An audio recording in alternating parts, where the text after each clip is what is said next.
नमस्कार, मैं हूं Vikrant Gupta. World cup final में बहुत ज्यादा देर नहीं रह गई और आज तक पर वर्ल्ड चैंपियंस का सिलसिला जारी है। आज हमारे साथ वर्ल्ड चैंपियन है। वो 1983 वर्ल्ड कप जीतने वाली टीम के सदस्य थे, भारत के कप्तान भी थे, लेकिन सबसे बड़ी कंट्रीब्यूशन उनकी अपने खेलने के अलावा अगर रही है तो वो एक सिलेक्टर, चीफ सिलेक्टर के तौर पर रही। मेरे साथ आज दिलीप वेंगसरकर हैं और आप दिलीप भाई को एक जारहाना बल्लेबाज के तौर पर, 1983 विनर के तौर पर, एक कप्तान के तौर पर याद रखते हैं। लेकिन आपको मैं बता दूं कि ये जो टीम वर्ल्ड कप खेलने जा रही है फाइनल, उसके भी तार जुड़े हुए हैं। 2011 वर्ल्ड कप जिताने वाले कप्तान MS धोनी को कप्तानी दी थी दिलीप भाई ने, ये चीफ सिलेक्टर थे।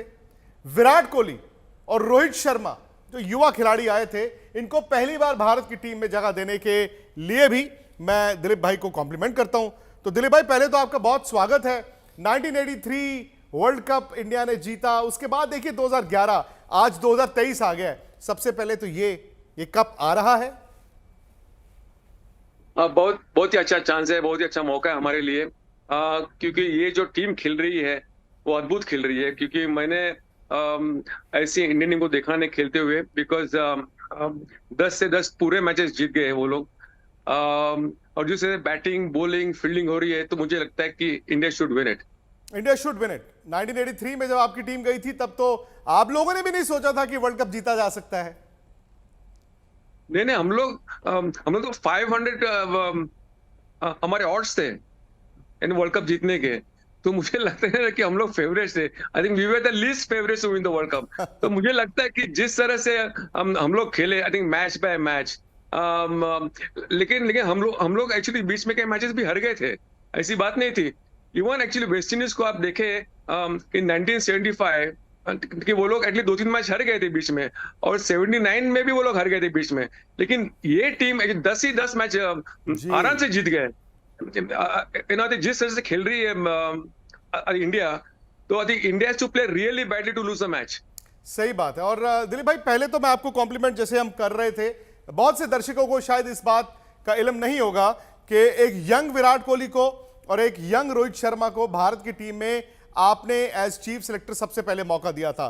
और जब आप आज देखते हैं रोहित शर्मा को कप्तान के तौर पर वर्ल्ड कप फाइनल में उतरेंगे, या विराट कोहली को देखते हैं जिन्होंने अभी अभी द ग्रेट सचिन तेंदुलकर का वनडे का रिकॉर्ड तोड़ा हो, तो फिर दिल में क्या लगता है आपको?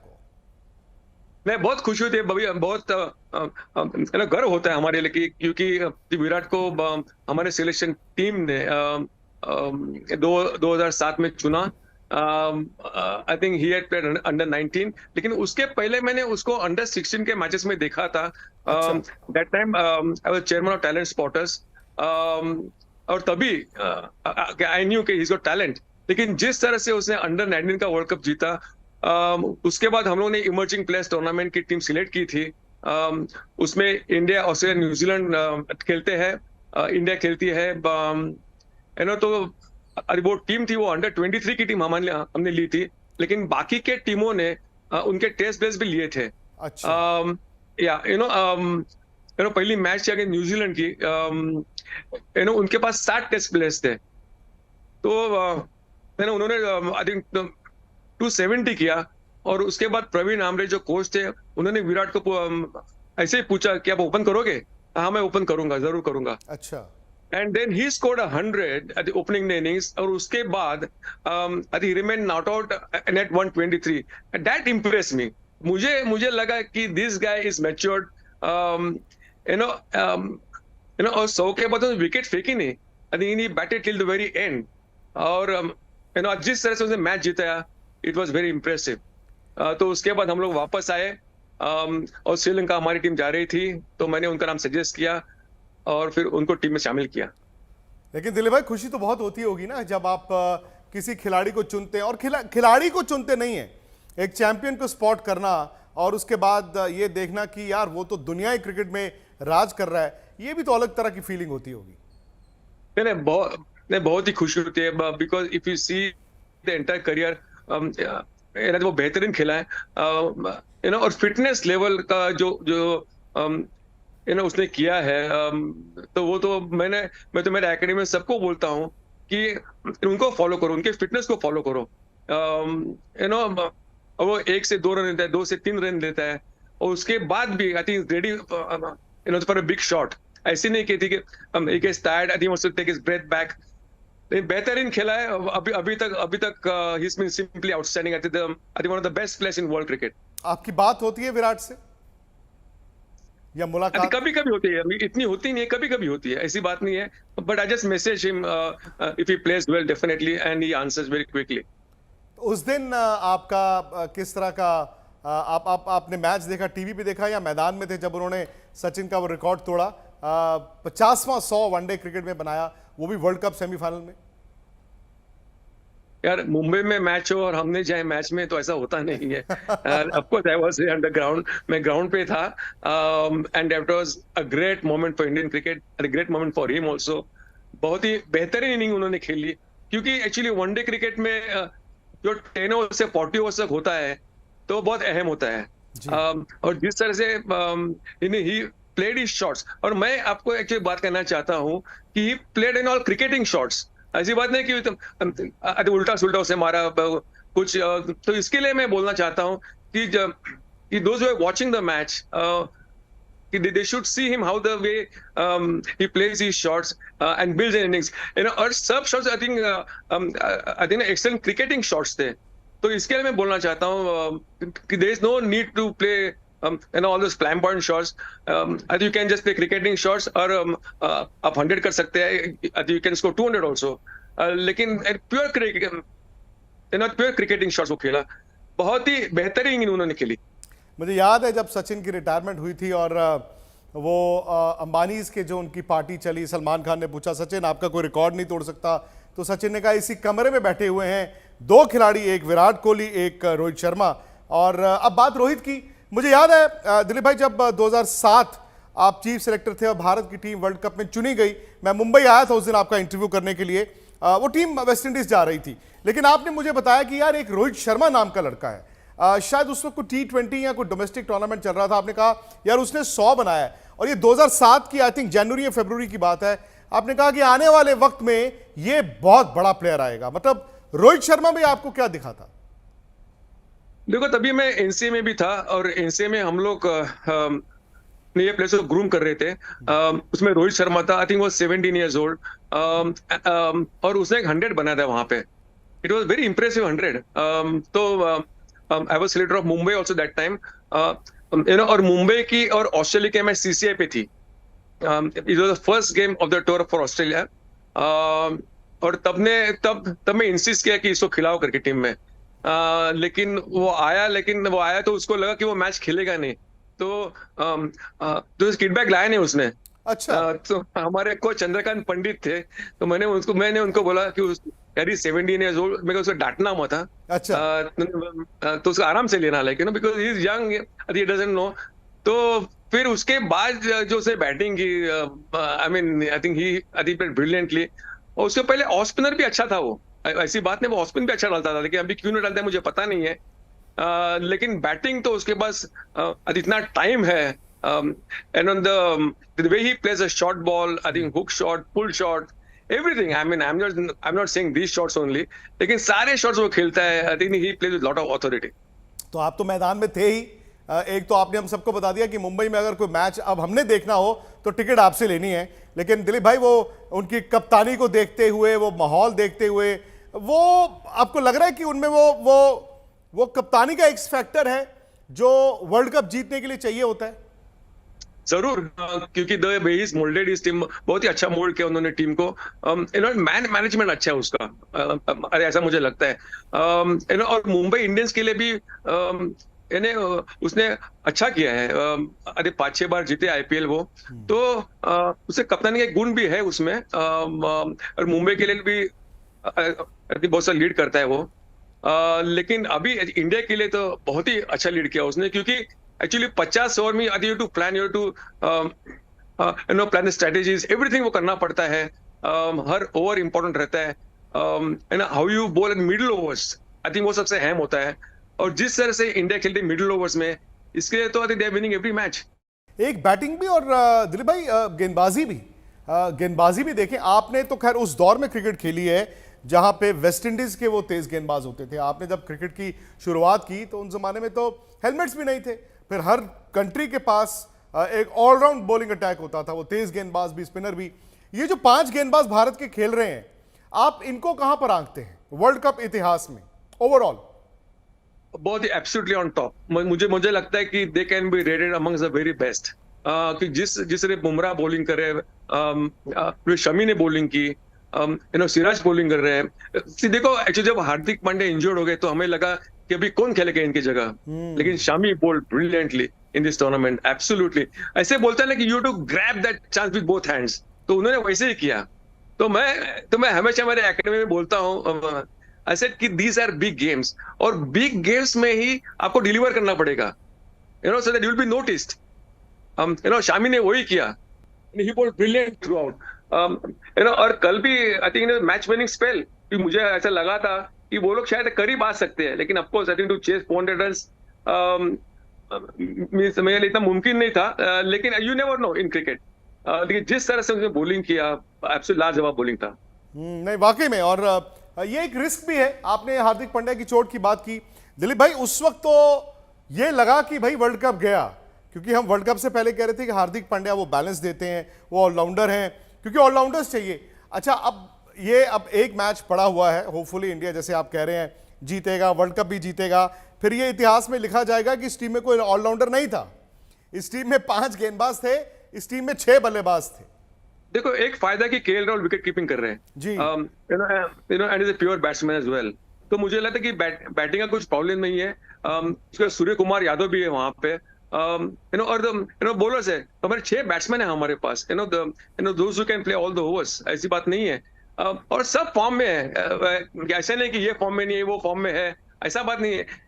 1 से 6 जो हमारे बैट्समैन है, main players, they all in form. और उसके बाद स्पिनर्स बेहतरीन बॉलिंग कर रहे हैं। तो मिडिल ओवर्स में अगर आप लोग ब्रेक कर रहे हैं उनको, अपोजिट टीम को, तो ये स्पिनर्स कर रहे हैं और बहुत ही अच्छी बॉलिंग कर रहे हैं। नहीं ये तो है ही, आपने सही कहा कि 11 से 40 में बैटिंग करना एक डिफरेंट आर्ट है, और 11 से 40 में अगर आप फील्डिंग कर रहे हैं, बॉलिंग कर रहे हैं, अगर आप बीच में विकेट नहीं लेते तो दिलीप भाई 400 रन बोर्ड पर टीमें टांग देती हैं। नहीं सही बात है। आपको विकेट लेना ही पड़ेगा।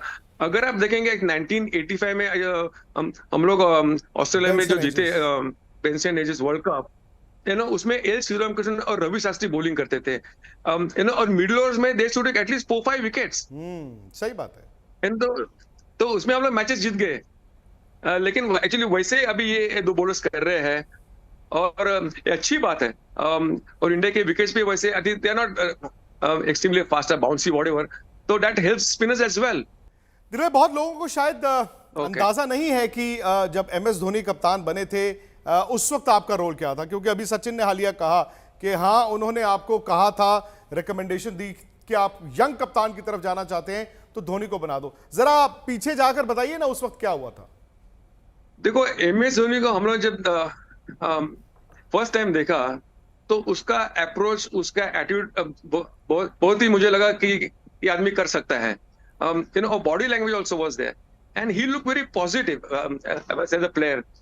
तो मैंने एक्चुअली स्लीप में जो फील्डिंग करते थे तो उनको पूछता था कि अबाउट धोनी, क्योंकि मैं उसको जानता नहीं था तभी। अच्छा। उसके बाद बात नहीं की थी, तो बोले कि he got a good cricketing sense. तो फिर मैंने जब एमएस धोनी का नाम रखा सामने, तो हमारे सिलेक्टर्स बोले कि Dilip is too early to make him the captain, क्योंकि ऑस्ट्रेलिया टूर है, Australian media is very nasty, very strong. तो अगर आप वैसे करेंगे तो they will go after MS Dhoni, and once after the leader the whole team will collapse. तो मुझे लगता है कि हम लोग ऐसे आदमियों को कप्तान करेंगे कि उसके पास अनुभव है, he is been around for long time. तो उसके बाद हम लोग ने अनिल कुंबले को लिया, अनिल कुंबले को लीड किया, टेस्ट मैच को बोला कि तुम लीड करो करके, and Anil was very happy. Anil did a fantastic job, बहुत ही अच्छा कप्तानी की उसने। But for I think 1 or 2 decisions which I think went against us. हम लोग सीरीज जीतते थे वो, शायद पर्थ में हम लोग जीत गए थे, और सिडनी में सिडनी अंपायरिंग में खराब हुई थी। सिडनी में वो अंपायर बकनर था, बिल्कुल। तो उसने 2-3 2-3 नहीं, 6-7 गलत आउट दिए, 6-7 तो उसके सॉरी मैंने कहा आप 2-3 कह रहे हैं, 6-7। अच्छा है, शायद ये साथ उसने खराब आउट दिया हमारे, तो हम लोग सीरीज जीतते थे। और उसके बाद जब हमारे वनडे टूर्नामेंट हो गई, इंडिया श्रीलंका एंड ऑस्ट्रेलिया, तब हम लोग ने एम एस धोनी को कप्तान किया। वी वांटेड सम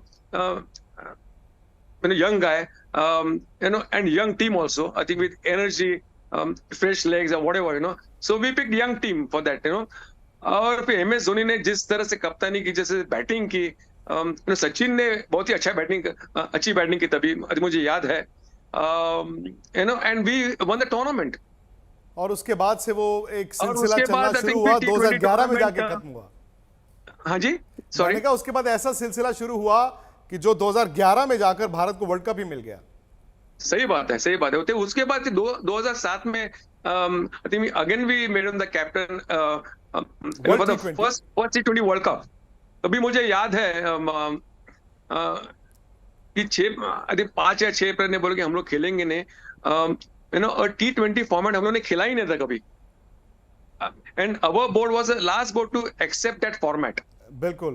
तो हाँ, तो उसके बाद हम लोग ने एम एस धोनी को किया, इन्होंने युवराज, रैना, इरफान पठान, गौतम गंभीर, Fast bowlers, उत्तपा वगैरह, ये सब सारे प्लेयर्स, यंग प्लेयर्स थे, उन्होंने हम लोग लिया, और उन्होंने जैसी खेल किया उन्होंने, तो हम लोग वर्ल्ड कप जीत गए थे। 2007 सही की बात है ये। और वहीं से एक्चुअली देखा जाए तो ये सामने आ गया था कि एमएस धोनी की कप्तानी का तरीका थोड़ा अलग था। अच्छा, अब रोहित शर्मा में क्या आप धोनी की छाप देखते हैं? क्योंकि बहुत से लोग कहते हैं, और ये रोहित ने खुद भी कहा है, कि मैं MS Dhoni style of captaincy को फॉलो करता हूं। शायद हो सकता है, क्योंकि on the ground also is very calm like M S Dhoni. तो मुझे लगता है लेकिन M S Dhoni out of the box think करता था जी। कि हम लोग जब उधर बैठते थे, बोले अरे ये क्या किया उसने, अरे ये क्या किया उसने, लेकिन it used to come true. I mean, in the sense, it was good for us, like, तो ये उसकी एक ये थी। और Rohit also I think is really improved as a captain, और वो अच्छी कप्तानी कर रहे हैं। लेकिन उसको फायदा हुआ थी मुंबई इंडियंस को लीड करते हुए, क्योंकि मुंबई इंडियंस काफी साल उसे लीड किया, उसका फायदा काफी उसको हो गया। और ये तजुर्बेकार खिलाड़ी आपके साथ हो तो वैसे भी कप्तानी कहते हैं ना, ओवरनाइट नहीं आती। धोनी जैसे बड़े कम केसेस होते हैं, लेकिन आप जैसे जैसे रवा होते जाते हैं, वो मैच्योरिटी आती है, आपकी डिसीजन मेकिंग होती है। ये थोड़ा अनपॉपुलर ओपिनियन हो सकता है दिलीप भाई। 2 साल पहले बहुत बड़ी कंट्रोवर्सी हुई इंडिया में, जब विराट ने T20 छोड़ा कप्तानी, और फिर उनको वनडे से हटाया गया। फिर विराट ने जो मर्जी है, उन्होंने टेस्ट क्रिकेट की भी कप्तानी छोड़ी, और लगा कि वो खुश नहीं थे, बोर्ड और उनके बीच भी तकरार हुई। लेकिन अब हाइंडसाइट में क्या विराट भी ये सोचते होंगे कि यार कप्तानी गई, अब मैं कम से कम अपनी बैटिंग को एंजॉय कर रहा हूं? एब्सोल्युटली, और जिस तरह से वो बैटिंग कर रहा है, I think it's the best batsman in world cricket at the moment, and that I have seen in the last at least 4 years। 4 साल से बैटिंग कर रहा है, बेहतरीन बैटिंग कर रहा है। एंड सी इंपॉर्टेंट फैक्टर क्या है कि हम लोग स्टैटिस्टिक्स देखते हैं, उन्होंने कितने 100 किए, कितने 100 किए, कितने क्या किए, 50 किए, लेकिन whenever he has performed, India has won the match. सही बात। That is very important. वो एंड तक खेलता है। ऐसी बात नहीं कि वो 100 करके ठीक भाई, हमने हमारा काम किया है, अब बाकी के करेंगे, लेकिन वो एंड तक खेलता है, और मैच जीता के जाता है। That is a hallmark of this thing, batsmanship, I would say. Dilip भाई, उनके 50 वनडे 100 हुए हैं, और अभी भी सचिन के जो 100 इंटरनेशनल 100 है, उससे तकरीबन 20-100 वो पीछे हैं। आपको लगता है कि वो रिकॉर्ड भी वो तोड़ेंगे 100-100? शायद तोड़ेंगे, क्योंकि क्या है कि अगर आप उनका फिटनेस तो बेहतरीन फिटनेस है, बहुत डिसिप्लिन भी काफी है, और मुझे लगता है कि if he keeps up his fitness, his form, and motivation for that matter, तो मुझे लगता है वो कुछ भी कर सकता है। अच्छा, अब ये बताइए ना, world cup final Ahmedabad, 130 lakh Indian fans, Narendra Modi stadium, Sunday 19 तारीख। ये वर्ल्ड कप में भारत ने जिस तरह डोमिनेट किया है, क्या वो सामने वाली टीमों को खौफ भी पैदा करता है फाइनल में आने का, या फिर आपको लगता है कि फाइनल में आने का प्रेशर इंडिया पे होगा? मुझे लगता है ना उनके ऊपर प्रेशर होगा, नहीं है? क्योंकि उन्होंने ऑस्ट्रेलिया को भी हराया है, साउथ अफ्रीका को भी हराया है। जी। और ऐसी बात नहीं, उन्होंने आराम से हराया है, ऐसी बात नहीं कि दे वर क्लोज मैचेस। और जिस तरह से एक्चुअली टीम ने पूरा डोमिनेट किया है उसका, तो क्या कहे एक्चुअली, एब्सोल्युटली आउटस्टैंडिंग परफॉर्मेंस। तो मुझे लगता है कि इंडिया अंडर प्रेशर नहीं होगी। India has one all the matches और एक मैच जीतनी है, लेकिन आई थिंक इंडिया शुड विन। और ये शायद सेमीफाइनल दिलीप भाई होता है ना, जो थोड़ा मुश्किल होता है, टेंटेटिवनेस उसमें थोड़ी ज्यादा होती है, फाइनल में शायद आप थोड़ा बेहतर फील करते हैं। डेफिनेटली, क्योंकि of course final is a very very big game. 130,000 लोग आएंगे वहां पे देखने के लिए, and there be lot of noise. और मुझे लगा कि the people not only in Ahmedabad but from all over the India and all over the world would come to watch the match. तो मुझे लगता है कि एटमॉस्फेयर तो इलेक्ट्रीफाइंग होगा डेफिनेटली। और all these players and such a great form, और जब फुल हाउस होता है तो it brings the best in you. तो मुझे लगता है कि अहमदाबाद में India will play at its best. चलिए, बड़ी अच्छी बात है। दिलीप भाई कह रहे हैं कि एक कपिल देव, एक MS धोनी, और दिलीप भाई होपफुली रोहित शर्मा के हाथ में एक और वर्ल्ड कप। ये तस्वीर एब्सोल्युटली। दिलीप भाई, बहुत बहुत शुक्रिया आपका। थैंक यू आपका शुक्रिया ना सिर्फ इस वक्त देने के लिए, बल्कि मैं दर्शकों की तरफ से या इंडियन फैंस की तरफ से आपका शुक्रिया और टैलेंट स्पॉट करने के लिए। पहले धोनी को उस वक्त कप्तान देखना, उसके बाद विराट कोहली और रोहित शर्मा को, उन यंग विराट कोहली और रोहित शर्मा को अचानक से